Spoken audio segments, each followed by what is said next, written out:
الحمد لله رب العالمين والصلاة والسلام على رسوله محمد وآله وأصحابه أجمعين. أما بعد، سلسلة الفقه الجهادي دا سلسلة روانة فهغې کې بعضې احکام د مرتد چې د هغې قتل دی د هغې سره جهاد کول دي، په هغې کې بعضې حصه د هغې بیان شوي وو او بعضې پاتې وو. شپږ دلایل په هغې کې بیان شوي وو، اووم دلیل آخري پاتې وو چې اووم دلیل کې حدیث د طارق ابن شهاب وو په قصه د وفد بزاخه چې دا خلق د اسلام نه مرتد شوي وو د رسول الله صلی الله علیه وسلم د وفات نه بعد. طارق ابن شهاب رضی الله عنه فرمایي چې وفد د بزاخه د اسد د غطفان قبیلې ابوبکر صدیق رضی الله عنه ته راغله چې د صلح سوال یې ترېنه کوله. ابوبکر صدیق رضی الله عنه دوی له اختیار ورکړ جنګ کوئ او که صلح کوئ. هغه اوږد حدیث دی. ابوبکر صدیق رضی الله عنه ورته وویل چې صلح او په یو شرط باندې کیدی شي چې ستاسو نه به وسله او اسونه اخیستلی کېږي او ستاسو نه چې موږ ته کوم مالونه رارسي هغه غنیمت وي، زموږ نه چې تاسو کوم شی نیسي هغه موږ ته واپس کوئ. دغې باندې به صلح کوو. بل ورته دا خبره هم وکړه چې زموږ د مقتولینو دیت به راکوئ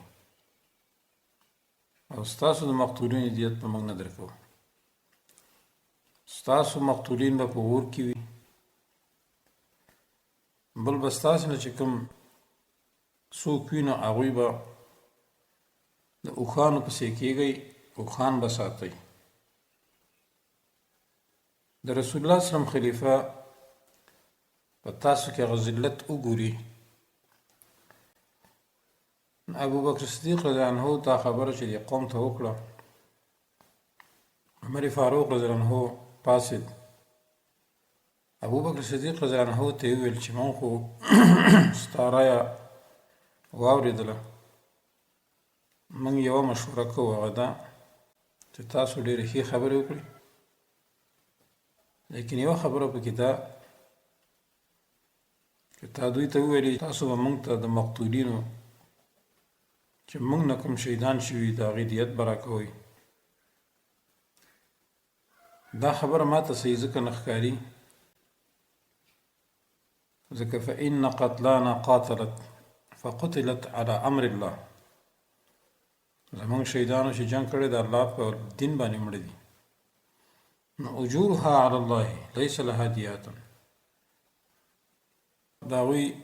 اجر او ثواب چې دی دا په الله باندې دی، هغوی لره به هېڅ دیت نه وي. نو ټول قوم په دې خبر د عمر فاروق رضی الله عنه سره ملګری شو. دا خبره د هغه ومنله. دا حدیث بهقي راوړی، امام احمد رحمه الله فضائل الصحابه کې راوړی، بخاري به مختصر نقل کړی. امام مزنی رحمه الله فرمای او امام شافعي رحمه الله نقل کړي د هغه چې کله یو قوم اسلام راوړي او بیا مرتد وګرځي د اسلام نه بېرته واپس شي، که په دار اسلام کې وي که په دار حرب کې وي، نو دوی به په هماغه ځای کې ساتلی کېږي چې کوم ځای کې مرتد شوي وو. د مسلمانانو باندې دا لازم ده چې اول ان یبدأوا بجهادهم قبل جهاد الحرب. پکار ده چې اول د دوی سره جهاد وکړي مخکې د جهاد د اهل حرب نه، الذین لم یسلموا قط، چې اسلام یې نه راوړی، یعنې د اصلي کافر نه د دوی سره جهاد مخکې دی. فاذا ظفر بهم استطابهم المسلمون، کله چې په دوی باندې کامیاب کړي شي دا مسلمانان، طلب د توبې به دې کوي فمن تاب چا چې توبه ویسته نو وینې بچ شو، ومن لم یتوب چا چې توبه ونیسته نو قتل بالردت، نو دوی به په ردت سره قتل کیږي. نو دغه مخکینی حدیث د طارق بن شهاب دا هم دلیل دی په دې باندې چې د مرتدینو دغه مالونه غنیمت دي. دویمه خبره چې دا راووته که مرتد وروسته پاتې شي هم زندگی به د ذلت وي. نو دا د مرتدو سره د جهاد هغه دلایل. اوس د مرتد د مال حکم څه دی؟ حدیث طارق بن شهاب کې خو تیر شو چې هغه مال غنیمت دی، خو مرتد که چېرته ژوندی وي او که مړی وي، دار اسلام کې او که په غیر دار اسلام کې وي، که دار اسلام کې مرتد وموندلی شي نو بعضې خلک وایي چې توبه به ترې طلب کولی شي، که توبه یې ویسته ښه ترخه او که نه نو بیا په ردت باندې قتلولی شي. او مال یې کوم چې پاتې دی نو دا ته وایي مال فی، ځکه بغیر د جنګ نه حاصل شوی دی مال فی دې ته وایي. د مسلمانانو نه ولګېده دا مرتد یې مړ کړو، ولي الامر پې خبر نه و، نو مال یې هم د هغه چا دی چې دی یې وژلی دی، دا غنیمت دی. علی وجه شرعي به د مال تقسیمېدی شي، لیکن هر کله چې دا مرتد دار کفر سره یو ځای شو وتښتېد او حربي ته جوړ شو، جنګ یې کولو، نو د مال به هم فی دی، مال فی بیا به د مسلمانانو په بیت المال کې اچولی شي. دغه مال د ورثو په منځ کې به دغه مال د ده نشي تقسیمېدی، ځکه دی ژوندی دی چې میراث به ترې نشي ورکېدی، او نه د ورثو دا حق حاصل دوی ته چې د دې مرتد مال واخلي. او دا قول دی د عبدالله بن عباس، زید بن ثابت، امام شعبي، ربيعه ابن ابي ليلى وغيره، او امام مالک، شافعي او جمهور علما هم دا وایي. دا چې د مرتد مال به غنیمت وي، په دې کې حدیث د براء ابن عازب دی. دی فرمایي وایي ما سره مې تره ملاقات وکړ او زما د تره سره یو جانډه وه، نو ما ورته وویل این ترید، چې چېرته ځې؟ دی وایي بعثني رسول الله صلی الله علیه وسلم الی رجل، نو تره مې راته وویل چې زه رسول الله صلی الله علیه وسلم لېږلی یم یو سړي ته نکح امرأة ابیه، چې د خپل پلار ښځې په نکاح کړې وه، میره مور یې وه، ان اضرب عنقه واخذ ماله، چې زه د هغه څټ وم او مال یې واخلم. بل روایت کې راځي چې رسول الله صلی الله علیه وسلم د براء ابن عازب پلار لېږلی و یو سړي ته چې هغه د خپلې ناسکه مور سره واده کړی، نو امر یې ورته کړی و چې د هغه څټ به ووهي او مال به غنیمت کړي. حدیث ابو داود، نسائی، بهقي وغیره راوړی. امام بهقي لیکلی دي وایي دا د څټ وهل او دا د مال غنیمت کول دا نه وي مګر د مرتد وي.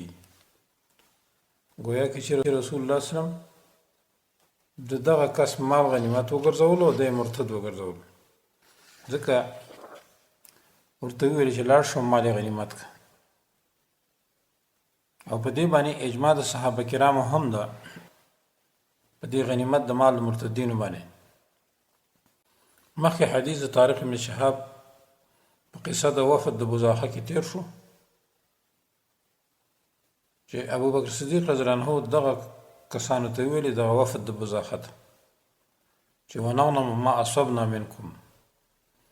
چې ستاسو نه کوم مال مونږ ته رارسیږي هغه به غنیمت وي. ګوره دا دلیل دی خبرې چې د دې مرتدین نه کوم مال حاصلېږي نو اوسني مرتدین نه هم، نو دا به ټول مال غنیمت وي. نو دغه حدیث صریح دلیل دی او اجماع د صحابه کرامو چې ابو بکر صدیق رضی الله عنه سره ډېر صحابه کرام ناسو نو دا ټول په دې باندې دلالت کوي چې مال د مرتدینو چې کله مسلمانان ونیسي نو دا به غنیمت وي او د مرتد خپل خپلوان په هغې کې هیڅ حق نه لري برابره خبره ده که دا مرتد ژوندی وي او که مردار شي او دا راجحه غوره خبره ده ځکه صحابه کرام متفقو په دې باندې چې دغه مرتدینو کوم چې وفد بزاخو مالونه غنیمت دي او صحابه کرامو په هغې کې هیڅ کوم اختلاف ونه کړ بل دلیل دا هم دی چې مرتد یو کافر دی دا هم د یو کافر نه حسابي او حدیث اسامه بن زید کې راځي د رسول الله صلی الله علیه وسلم روایت کوي چې لا يرث الکافر المسلمه ولا المسلم الکافر کافر د مسلمان نه میراث نشي وړلی او مسلمان د کافر نه میراث نشي وړلی بل روایت کې لا يتوارث اهل ملتين دوه ملتین د یو بل نه میراث نشي وړلی ځکه دا یو مرتد دی یو مسلمان دی نو لهذا د مرتد مال به مال غنیمت وي دا نه چې د خپلو ورثو به وي بل دلته قوي دلیل هم شته دی هغه دا چې الله سبحانه وتعالی قطع د ولایت کړی ده په میان د مسلمانانو او د کفارو کې الله فرمایي یا ایها الذین آمنوا لا تتخذوا آباءکم واخوانکم اولیاء ایمان والو تاسو منیسئ خپل پلاران او خپل ورونه دوستان ان استحبوا الكفر على الايمان که دوی خوښ کو کفر لره په ایمان باندې ومن يتولهم منکم چا چې دوی سره دوستي وکړه ستاسو نه فاولئک هم الظالمون پس دا کسان ظالمان دي سورة مائده کې الله فرمایي یا ایها الذین آمنوا لا تتخذوا اليهود والنصارى اولیاء ایمان والو یهود او نصارا تاسو په دوستۍ منیسئ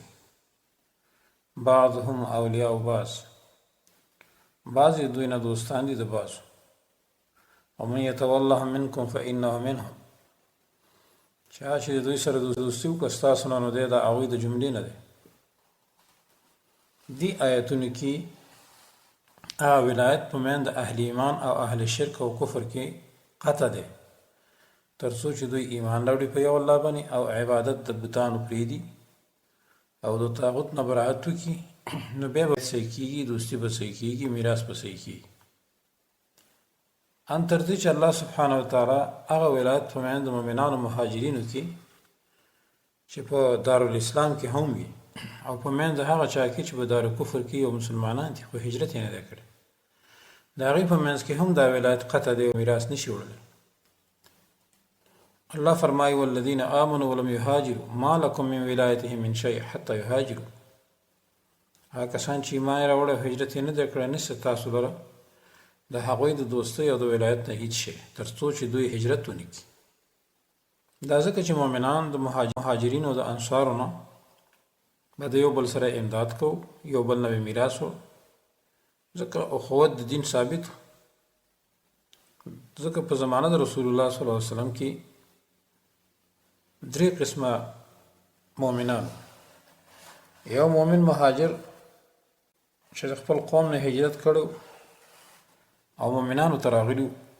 د هغوی کورونو ته یې پناه راوړې وه د هغوی ځمکې او مالونه هم ورسره وو هغوی له ورکړي وو لکه انصارو اخوت یې ثابت و د دوی د الله او رسول د دین نصرت یې کوو مجاهدینو نو دا دوه قسمه شو چې یو انصار یو مهاجر بل قسم بیا ایمان یې راوړی خو هجرت یې نه وکړی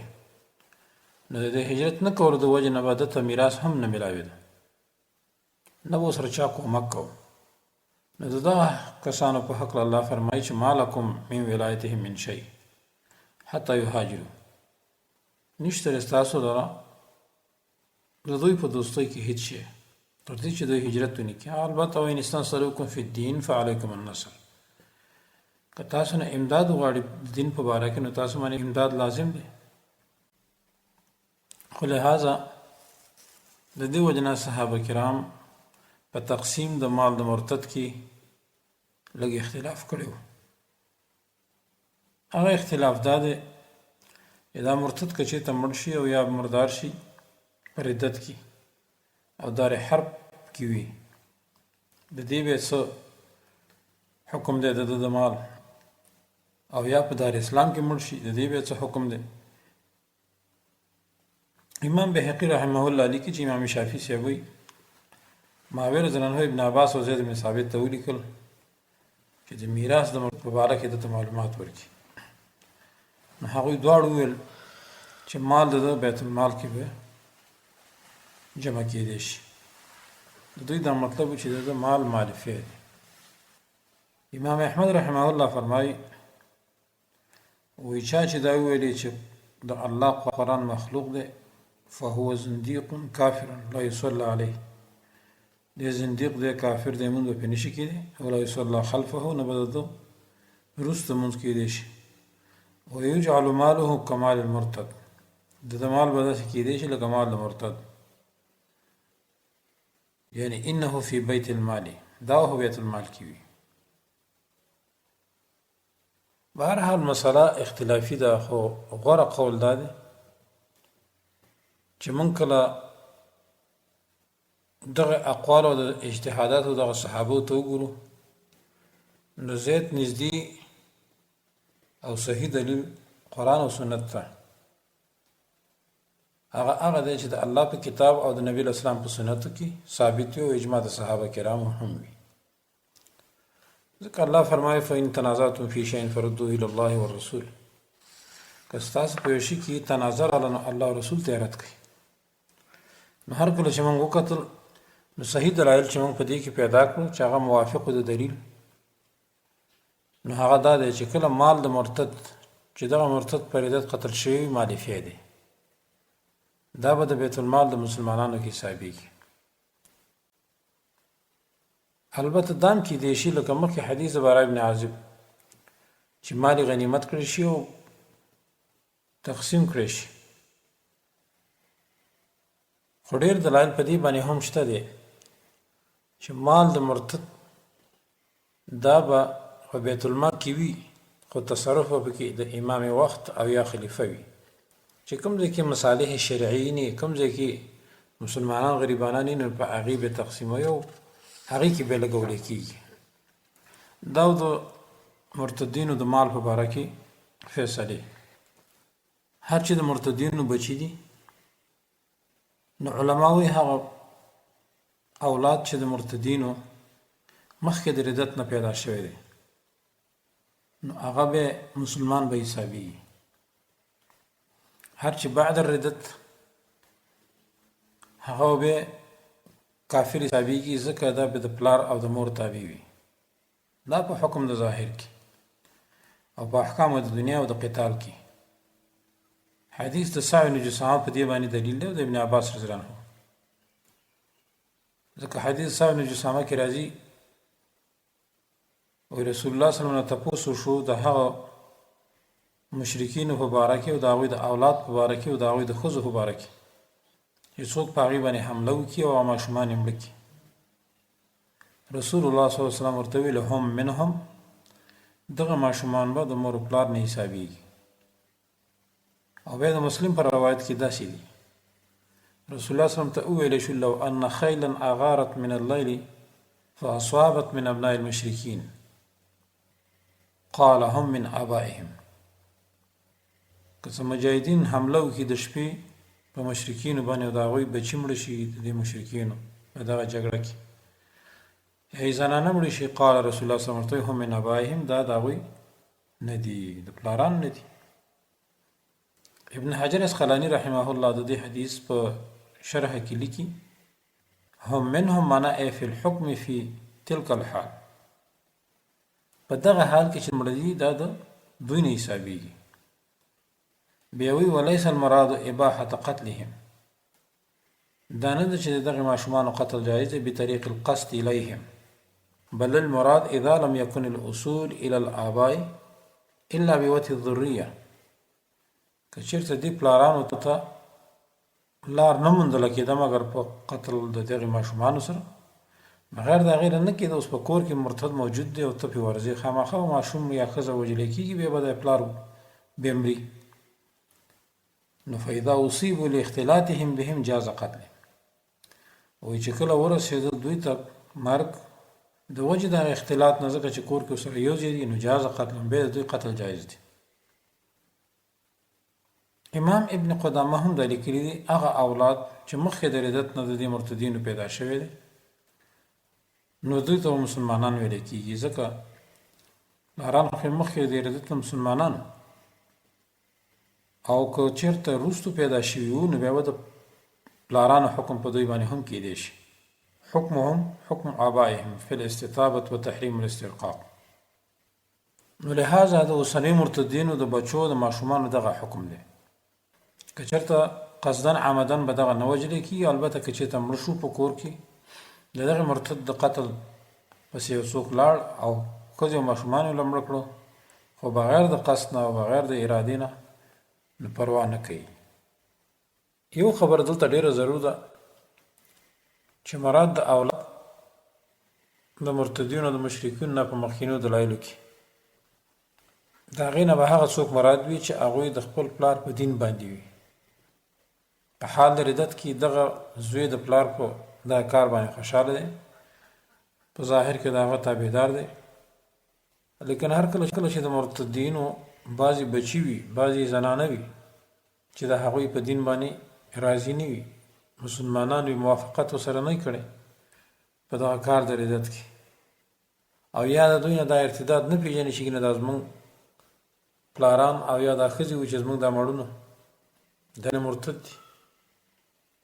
نو دوی په دې حال کې به کفار نه وي بلکې دا مسلمانان وي معصوم الدم دي. البته چې دوی په انکار نه کوي په دغه پلارانو باندې چې دا مرتد دي دغه زامن او یا د خپلې ښځې چې دغه مړونو باندې انکار نه کوي. دا انکار نه کول دا ردت نشي جوړېدلی ځکه انکار د منکر یا په لاس باندې وي یا په ژبه باندې وي او یا په زړه کې وي علی حسب القدرت لکه حدیث کې چې راځي. لیکن هغه څوک چې په عقیده او په دین باندې دغه مرتد په دې دنیا کې په ظاهرا وي لکه اوسني عام مرتدین چې د هغوی زامن هم د هغوی سره دي نو لهذا دوی به هم مرتدین حسابیږي. لیکن اوس وخت چې موږ وګورو ډېر خلک داسې دي چې د هغوی بچي د پلار په طریقه باندې روان دي. ډېرې زنانه د خپلو خاوندانو په طریقه باندې خوشحاله دي، هغوی ته تنخواګانې راوړي لهذا د دوی هغه حکم به داسې وي لکه د خپلو پلارانو. د شیخ الاسلام ابن تیمیه رحمه الله نه فتوا موږ نقل کوو د مرتدینو په باره کې. دا ډېره اوږده فتوا ده. شیخ الاسلام ابن تیمیه نه چا پوښتنه وکړه چې فقها د دین د تاتاریانو په باره کې څه وایي او دغه تاتاریان 699 سنه کې هجري کې مصر ته راغله، مسلمانان یې مړه کړو، مالونه یې لوټ کړو، د دوی بېعزتیانې وکړې، د مساجدو بېعزتیانې هم وکړې، خاص کر بیت المقدس په هغوی کې ډېر فساد وکړو او د بیت المال نه هم مالونه واخیستل، بعضې مسلمانان یې بندیان هم کړو، د کورونو یې ویستل. خو لیکن سره د دې نه هم بیا دوی څه کوي؟ دوی دا وایي چې موږ کلمه وایو، کلمه به هم ویله او دارنګې دوی به ویله چې موږ د اسلام تابعداري، موږ مسلمانان یو. نو د داسې خلکو سره جهاد پکار دی که نه دی پکار؟ شیخ الاسلام ابن تیمیه رحمه الله ورته د هغې ډېر تفصیلي جواب ورکړو. نو ورته ویلې هر هغه طایفه چې هغه ممتنعه طایفه وي او د شریعت د احکامو نه خلق منې کوي، هغه احکام چې هغه ظاهر او متواتر وي نو فإنه یجب قتالهم، د دې خلکو سره قتال واجب دی تر دې چې دوی د شریعت پابند وګرځي. وإن كانوا مع ذلك ناطقين بشهادتين، اگر که دوی د دې سره سره کلمه طیبه هم وي وملتزمین بعض شرائعه او بعض د اسلام په هغه ارکانو باندې هم پابند وي. ځکه دغه تاتاریانو کلمه ویله، منځونه هم بازو کول. شیخ الاسلام فرمایي کما قتل ابو بکر صدیق والصحابه مانعي الزکات، لکه څرنګه چې قتال کړی دی ابوبکر صدیق او صحابه کرامو په مانعینو د زکات سره. بیا وی وعلى ذلك اتفق الفقهاء بعدهم، د دې نه وروسته بیا فقهاو په دې باندې اتفاق وکړو وروسته د مناظرې د ابوبکر او د عمر فاروق رضی الله عنهما نه. نو اتفاق د صحابو په دې باندې راغی چې قتال وکړي شي په حقوق د اسلام باندې، چې د اسلام حق معمولی غوندې چا نه منو هغې سره به قتال کېدی شي عملا بالکتاب و سنه، د قرآن او سنت په عمل کولو سره به چې په هغې باندې عمل وشي نو دا قتال به ځکه کېږي. او بیا وی وکذلک ثبت عن النبي صلی الله علیه وسلم، وایي تاسې وګورئ د رسول الله صلی الله علیه وسلم نه دا ثابته ده ډېرې وجې پکې د دې ډېرو وجو نه ثابته ده چې رسول الله صلی الله علیه وسلم د خوارجو سره قتال کړی دی او دا یې ویلي چې دا د ټولو مخلوقاتو نه بدترین مخلوق دی دا خوارج، خو ستاسو په رنګ مونځ هم کوي ستاسو په رنګ روژې هم نیسي. نو شیخ الاسلام لیکلي دي فعلم معلومه شوله چې ان مجرد الاعتصام بالاسلام صرف په خوله باندې د اسلام دعوه کول مع عدم التزام شرایعه او پابندي د هغه په بناګانو باندې نه کول چې د هغه په بنا باندې عمل نه کوي ليس بمسقط للقتال، دا قتال نه ساقطوي. دې سره به قتال کېدی شي تر څو چې دوی ظاهري اعمال د اسلام وکړي. فالقتال واجب حتى يكون الدين كله لله، بیا وایي قتال واجب دی تر دې چې دین ټول الله لره شي، وحتى لا تكون فتنه تر دې چې فتنه پاتې نشي. بیا وایي فمتى كان الدين لغير الله فالقتال واجب، تر څو چې دین غیر الله دپاره وي دا قتال به واجب وي. بیا فرمایي فأيما طائفة کومه یوه ډله امتنعت عن بعض الصلوات المفروضات، کومه ډله چې سړی منې کوي د بعضې منځونو فرض نه، فرض منځونو ته څوک نه پرېږدي، یا روجې ته او یا حج ته، او یا سړی د دې نه منې کوي چې هغه د الله په حدودو باندې عمل کوي، لکه وینه تویول د یو مسلمان حرامه ده، یا مال غلا وغیره، یا شراب څښل، یا زنا، یا قمار، یا نکاح د محارم سره، یا سړی د دې نه منې کوي چې جهاد به د کفارو سره نه کوي، د اهل کتابو نه به جزیه نه اخلي، او نور واجبات د دین او محرمات چې هیچ چاته د هغې په منلو کې عذر نشته، دا به مني ضرور، کوي نه مني قتال به ورسره کېدی شي.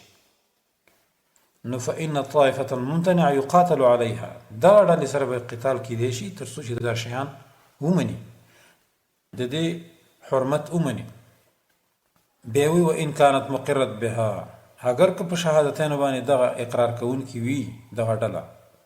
او که دا شی نه منل جهاد ته څوک نه پرېښود، شراب یې حلال ګڼل، زنا یې حلاله ګڼله، شراب مثلا عام رواجو، یا قتل و قتال کولو، نو دې سره به قتال کېدی شي اگر که دوی کلمه هم وایي. بیا شیخ الاسلام لیکلی وهذا مما لا اعلم فيه خلاف بین العلماء، زه د علماو په منځ کې په دې خبرو کې هیڅ اختلاف نه ګورم. بیا وی فإذا تقررت هذه القاعدة، کله چې دا قاعده تاسو وپېژندله، فهؤلاء القوم المسؤول عنهم، تاسو چې د چا باره کې موږ نه تپوس کړی چې هغه تاتاریان دي، نو دی وی عسکرهم مشتمل على قوم کفار من النصارى والمشرکین، په عسکر او په فوج کې نصارا او مشرکین هم دي، کفار هم شته، وعلى قوم منتسبین الى الاسلام، مسلمانان پکې هم شته، وهم جمهور المعسكر. وګوره او زیات کسان مسلمانانو ينطقون بشهادتين چې دوی به کلمه طیبه ویله، لکه د اوسني مرتدینو په فوج کې، لکه د پاکستان و غیره فوج کې ټول اکثر ځان ته مسلمانان هم ينطقون بشهادتين، دوی کلمه طیبه وی اذا طلبت منهم، کله چې طلب کړي شي دا کلمه دوی نه، ويعظمون الرسول صلی الله علیه وسلم، د رسول الله صلی الله علیه وسلم ډیر تعظیم هم کوي، وليس فيهم من يصلي الا قليل جدا، و دوی کې منځګزار ډیر کم دي، وصوم رمضان اکثر فيه من الصلاة، روجي ډیرې نیسي په دوی کې، داسې خلق مشته، والمسلم عندهم اعظم من غیره، مسلمان دوی ته د نورو نه ډیر لوی ښکاري، وللصالحین من المسلمین عندهم قدر، دې تاتاریانو کې داسې خلک وو چې نیکان خلک پکې وو، مسلمانان د هغوی په نسبت باندې ډېر قدردان هم وو. وعندهم من الاسلام بعضهم، بعض اسلام دوی سره وهم متفاوتون فيه، لیکن په اسلام کې دوی به مختلفو درجو کې، لكن الذي عليه عامتهم والذي يقاتلون عليه، لیکن هغه چې عام د دوی کوم کسانو مقاتلینو هغه ډیر د شریعت پابند نو، بلکې اکثر د شریعت پابند نو. فإنهم اولا يجبون الاسلام ولا يقاتلون من تركه، دوی اول څه شي کوي هغه اسلام واجبوي خلکو باندې چې مسلمانان شي، خو لیکن ولا يقاتلون من تركه، هغه چا سره جنگ نه کوي چې اسلام څوک پریږدي. خو ګورئ یو فرق په دې کې دا شته چې دغه مغولیانو د دولت چې کوم د تاتاریانو قانون، هغوی ته ډېر احترام لرل. چا چې به هغه قانون ته احترام نه کوو نو هغه سره به دوی څه کول، هغه به بد ګڼلو چې دا کار به نه کوي. البته مسلمانانو ته دا اختیار چې تاسو خیر دی په خپل اسلام باندې څه کوئ فیصلې کوئ، بل د کفارو سره جهاد نه کوو او دارنګې د کفار نه جزیه نه اخیستل او دارنګې خپل فوزین دین هم نه منې کول چې څه شی کوي هغه کوي لکه اوسني صحابه. نو شیخ الاسلام ابن تیمیه رحمه الله بیا ورته وایي هر کله چې دا کارونه دوی کول نو د دغه کسانو سره به جهاد فرض عین وي، واجبا باجماع المسلمین، وقتال هذا الضرب واجبا باجماع المسلمین، قتال د داسې کسانو واجب دی په اجماع د مسلمانانو سره. او یو په دې کې هیڅ څوک شک نه کوي چې د اسلام بوی هم لیدلی. نو دا و د شیخ الاسلام ابن تیمیه رحمه الله فتوا د تاتاریانو باره کې. د دین معلومه شوه چې د تاتاریانو د قانون او د اوسنو طواغیتو د قانون یو څو فرقونه شته. موږ چې سوچ وکړو د اوسنو طواغیتو لکه د پاکستان د آئین د لړمیکالي او یا مثلا د اساسي قانون یا نورو قوانینو د دوی فرق ښه واضح کېدی شي په لاندې ډول سره. هغه حکام د تاتاریانو چې کوم تحاکم کو قانون د تاتار ته، هغه صرف د هغوی د خپل کور قانون چنګیز خان وله جوړ کړی یا سق به ورته ویو. نو هغه چنګیز خان جوړ کړی، اوسني قوانین یهود نصارا جوړ کړي دي. شی یو دویم دا خبره چې هغوی د خپل قانون په خپل تابعدارو، مسلمان ته دا حق نه و چې ته د هغې تابعداري کې که نه کې، که کوي که نه کوي کوه ضرور نه ده. لیکن اوسني کافر مرتدین به تا د دې قانون ملزم ګرځي چې دې باندې به ته ضرور څه شی کې عمل کې، که دې ونه کو یا د جیل ته بوځي وایي د قانون خلاف یې وکړو. نو بل فرق یې پکې دا دی کله کله یې وژنې هم وایي قانون یې رټ کړی. بل فرق کې دا دی چې په هغې عسکرو د تاتاریانو کې اکثر مسلمانانو او یهود نصارا پکې کم. نن چې موږ وګورو زموږ په دې اوسنو فوزیانو کې هم اکثر ځان ته مسلمانان وایي، کلمې وایي، بعضې پکې منځونه هم کوي. نو د دوی او د هغوی هغه فرق ډېر نشته په دې کې. خو یو فرق یې دا دی چې دا ډېر ظالمان دي نسبتا هغې ته. هغوی مسلمانان دې ته پرېښوي چې تاسو خپل منځونه کوئ وخت په وخت، تاسو خپل روجې نیسئ په خپل ټیم. لیکن اوسنو مرتدینو کې بیا دا شی نشته، دوی د منځ خاص لحاظ نه ساتي، د روجې لحاظ نه ساتي. بل هغه تاتاریانو د اسلام عزت یې په زړه کې و، لکه مخکې شیخ الاسلام وویلې چې مسلمان د هغوی په نسبت باندې ډېر قدردان او ډېر عزت والا و. لیکن اوسني مرتدینو دې فوز ته مسلمانان بې عزته ښکاري، مسلمانان نه پرېږدي، بندیان کوي، مسلمانان د ملک نه وباسي، جیلونو کې اچوي. نو دوی د هغوی نه زیات کافر دي. لہذا د شیخ الاسلام په فتوا باندې چې هغه په هغه وخت کې د تاتاریانو سره د جهاد اعلان وکړ، هغه وخت کې هغه د تاتاریانو سره جهاد اعلان وکړ ځکه چې هغوی مرتدین وګرځول وایي چې دا مرتدین دي. او شیخ الاسلام په بل ځای کې لیکلي دي چې قتال د مرتدینو ممتنعینو به مقدم وي په قتال د کفار اصلي باندې. ځکه دا مرتد چې ډېر جنایت کوونکی دی په دین کې او ډېر خطري دی د دین دپاره. شیخ الاسلام فرمایي وقد استقرت السنة بأن عقوبة المرتد أعظم من عقوبة الكافر الأصلي من أوجوه متعددة. د رسول الله صلی الله علیه وسلم سنت په دې باندې ثابت دي چې عقوبت د مرتد به زیات لوی وي د عقوبت د کافر نه. یعنی اصلي کافر ته چې کومه سزا ملاویږي د هغه نه به مرتد ته ډېره غټه سزا ملاویږي. وایي د ډېرو وجې نه. یوه وجه دا ښودلې ده چې مرتد به ان المرتد يقتل بكل حال، په هر حال کې مرتد قتل کېدی شي.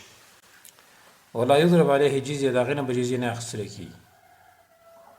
ولا تعقد له ذمه، د مرتد ذمه به نشي قبلېدی بخلاف الکافر الاصلي، په خلاف د کافر اصلي سره. نو مرتد په هر حال کې قتل کېږي به، کافر به په هر حال کې نشي قتلېدی چې کله هغه محارب نه وي. اصلي کافر او جزیه ورکړله بس هغه به نشي قتل کېدی، د هغه وینه به حرامه ده. او دارنګې اصلي کافر نه جزیه اخیستل کېدی به شي، لیکن د مرتد نه به جزیه نه اخلي. د اصلي کافر ذمه قبلېدی شي، لیکن د مرتد ذمه نشي قبلېدی. دویم شیخ الاسلام فرمایي چې ان المرتد یقتل وان کان عاجزا عن القتال، مرتد به قتلېدی شي اگر که د قتال نه عاجز و جنګ هم نه کو، دا به وجلی کېدی شي بخلاف الکافر الاصلي، په خلاف د کافر اصلي الذي ليس هو من اهل القتال، چې هغه د اهل قتالونه نه وي، چې هغه جنګ نه کو هغه به نشي قتلېدی. فإنه لا يقتل عند أكثر العلماء كأبي حنيفة ومالك وأحمد. نو دا به نشي قتلېدی د اکثر علماء په نسبت باندې لکه ابو حنیفه او مالک او احمد رحمهم الله. بیا وی ولهذا كان مذهب الجمهور ان المرتد يقتل. د دې وجه مذهب د جمهور دا دی چې مرتد به قتلېدی شي، کما هو مذهب مالک و شافعي و احمد، لکه څرنګه چې مذهب دی د مالک او د شافعي او د احمد. دریم ان المرتد لا يرث ولا يناكح ولا توكل ذبيحته،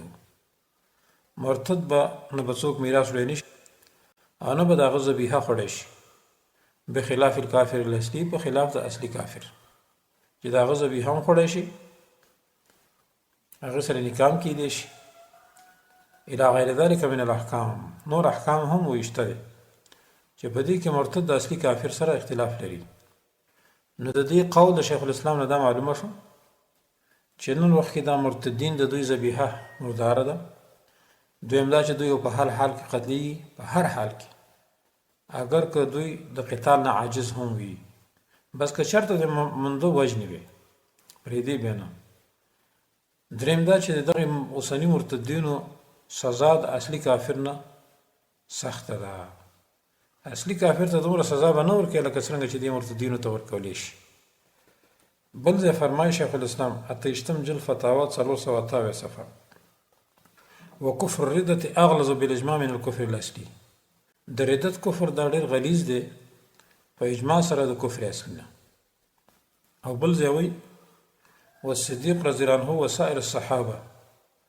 صدیق رضی الله عنه او ټول صحابه کرامو بدأوا بجهاد المرتدین، دوی شروع وکړه په جهاد د مرتدینو سره قبل جهاد الکفار، مخکې د جهاد د کفارو نه من اهل کتاب د اهل کتابونه هغوی پرېښودل.